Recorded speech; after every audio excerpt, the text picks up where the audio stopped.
Hello friends, I am Nirmal Gupta.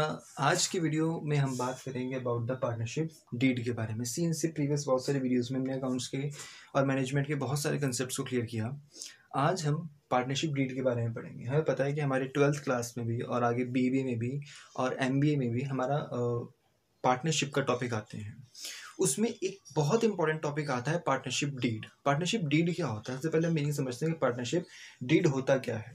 Partnership deed का मतलब होता है कि पार्टनरशिप डीड जो है वो एक एग्रीमेंट होता है बिटवीन द पार्टनर्स।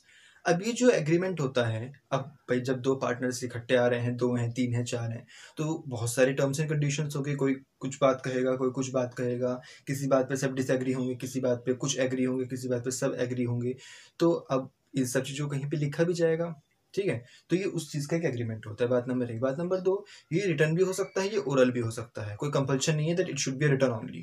रिटर्न भी हो सकता है, ओरल भी हो सकता है, बट जिससे कल को फ्यूचर में कोई मिसअंडरस्टैंडिंग क्रिएट ना हो, कोई दिक्कत ना हो, सारे काम आराम से हो जाए। ज़्यादातर इसीलिए पार्टनरशिप की जो पार्टनरशिप डीड होती है वो रिटर्न ही रखी जाती है। तो हम ये कह सकते हैं कि पार्टनरशिप डीड एक ऐसा एग्रीमेंट है जिसमें पार्टनरशिप की जितनी भी टर्म्स एंड कंडीशंस हैं वो सब लिखी जाती हैं। उस एक एग्रीमेंट को बोलते हैं पार्टनरशिप डीड। अब मेजर जो मानी गई, ये 20 आइटम्स मानी जाती हैं जो उस पार्टनरशिप डीड के अंदर लिखी जाती हैं।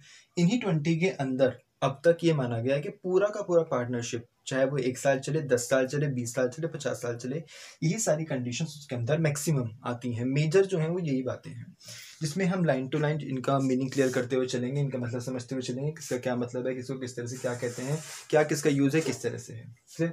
सबसे पहला आता है हमारे पास name and address of the firm, कि जो आपकी फर्म है उसका नेम क्या रखा जाएगा, उसका एड्रेस वो कहाँ पर सेटअप है, किस एरिया में सेटअप है, ठीक है, सबसे पहला। दूसरा, name and address of the partners, कि जो पार्टनर्स हैं उनका नेम और उनका एड्रेस। इनकेस अगर कल को कोई धोखाधड़ी कर गया या धोखाधड़ी करके भाग गया, तो जिससे हमारे पास उसका नेम भी हो, उसका कंप्लीट एड्रेस भी हो, क्योंकि जब हम उसके खिलाफ केस सूट करें तब काम आए हमारे लिए। अगला, amount of capital contributed by the partners, किस पार्टनर ने कब लेकर आया, कितने लेकर आए, क्योंकि ये कंपल्शन नहीं है कि पार्टनर्स जो है वो 1 अप्रैल को ही आएंगे।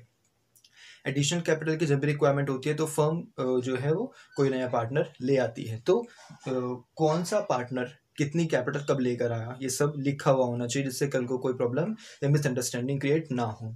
Next, interest on capital. अब कैपिटल तो ले आए, अब उस इंटरेस्ट ऑन कैपिटल के, अब जो कैपिटल होती है उसके ऊपर इंटरेस्ट दिया जाता है, उस इंटरेस्ट का क्या रेट रखा जाएगा, 10%, 9%। अब वो जो होता है वो सबके लिए फिक्स होता है कि आप चाहे 5 लाख ले आओ, चाहे 50 लाख ले आओ, आपके उसके ऊपर 10% का इंटरेस्ट मिलेगा। अगर डिफर है तो अलग अलग कंडीशंस में होता है। क्लियर।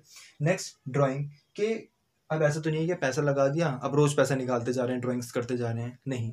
एक अमाउंट बांध दी जाती है या एक लिमिटेशन कर दी जाती है, एक बाउंड्री बना दी जाती है कि हाँ आप इतना ही पैसा विड्रॉ कर सकते हैं, इससे एक्स्ट्रा ज़्यादा नहीं निकाल सकते, ठीक है। तो कितनी ड्राइंग करी जाएगी, इंटरेस्ट ऑन ड्राइंग, आप कितना ड्राइंग के ऊपर कितना इंटरेस्ट दोगे, कितनी इंटरेस्ट उसके ऊपर चार्ज करा जाएगा।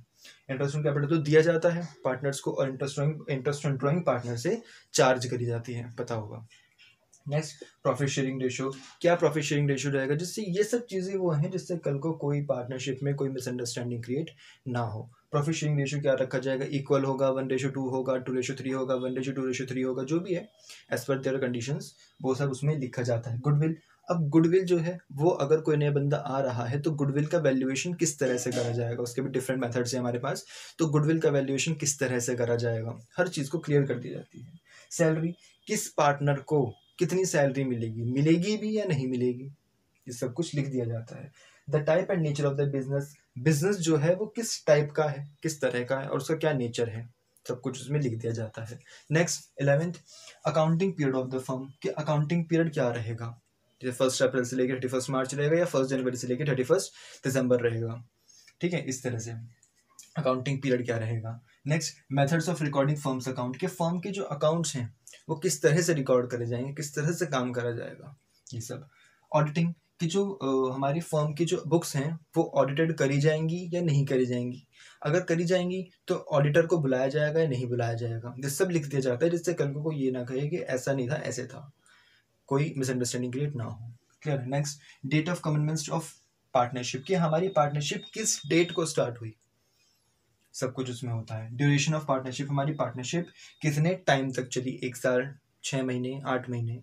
इंटरेस्ट ऑन कैपिटल फिर उस हिसाब से दिया जाएगा, प्रॉफिट जो भी है वो उसी के टाइमली डिस्ट्रीब्यूट करा जाएगा। नेक्स्ट बैंक अकाउंट, ये बहुत इंपॉर्टेंट है कि हमारा पार्टनरशिप जो भी है उसका किस बैंक में अकाउंट खुलेगा, फर्म के नाम से अकाउंट खुलेगा, किसी पार्टनर के नाम से अकाउंट खुलेगा, और कौन चेक काट सकता है। अगर हर कोई चेक काटने लगा तो सारे पैसे निकाल के रख लेंगे, है ना। इसलिए कौन बंदा चेक काट सकता है, कौन नहीं काट सकता, ये सब। सेटलमेंट ऑफ डिस्प्यूट, अगर इनकेस कल को हमारा कोई डिस्प्यूट्स हो जाते हैं तो उसको किस तरह से सॉल्व करा जाएगा, बाहर से बुलाया जाएगा बंदा या फिर किस तरह से होगा। Clear. Rules followed in case of admission, जब एडमिशन होगा किसी पार्टनर का, तो मान लीजिए ए और बी 2 बंदे पहले से काम करे, सी को एडमिट करा जा रहा है फर्म में, तो क्या ट्रीटमेंट करा जाएगा, किन किन रूल्स को फॉलो करा जाएगा, गुडविल का वैल्यूएशन किस तरह से होगा पहले बता रखा होगा उसमें, है ना। प्रॉफिट शेयरिंग रेशियो क्या होगा, तो सब कुछ उसमें बता दिया जाता है। Next, rules followed in case of retirement, जब किसी बंदे का रिटायरमेंट हो रहा है, जा रहा है फर्म से, तब क्या करा जाएगा, किस तरह से गुडविल का वैल्यूएशन करा जाएगा, किस तरह से काम करा जाएगा, सब कुछ बता देते हैं। ठीक है। Uses of decision of Garner versus Murray, कि इन सब किसी पार्टनर की इंसॉल्वेंसी के केस में जो है गार्नर वर्सेस म्योरे का इस्तेमाल किस तरह से करा जाएगा, डिसीजन मेकिंग में किस तरह से करा जाएगा, तो ये सब कुछ उसके अंदर हमारे पार्टनरशिप डीड के अंदर लिख दिया जाता है, जिससे कल को कोई भी मिसअंडरस्टैंडिंग क्रिएट ना हो, कल को कोई भी पार्टनर ये ना करे कि बात ऐसे थी या ऐसे करना था। तो इसलिए हमारे पार्टनरशिप एक्ट 1932 में ये पार्टनरशिप डीड बनाई गई और इसमें इन सब चीज़ों को लिख दिया गया कि अगर आप कर सकते हैं ये, फिर दोबारा कहूँ तो ये रिटर्न भी हो सकता है या ओरल भी हो सकता है, लेकिन ज़्यादातर फर्म पार्टनरशिप इसको रिटर्न ही रखना चाहती हैं, ओरली नहीं रखना चाहती। आई होप आपको ये सब क्लियर हुआ होगा, क्योंकि इसका जो है वो 12th में भी, बीबीए में भी और एमबीए में भी इनका बहुत ज़्यादा बहुत ज़्यादा इस्तेमाल होती हैं, और ये बेसिक सी टर्म्स हैं जो डीड के बारे में पता होनी चाहिए। नेक्स्ट वीडियो में इससे रिलेटेड बहुत इंपॉर्टेंट टॉपिक के बारे में आएंगे। तब तक के लिए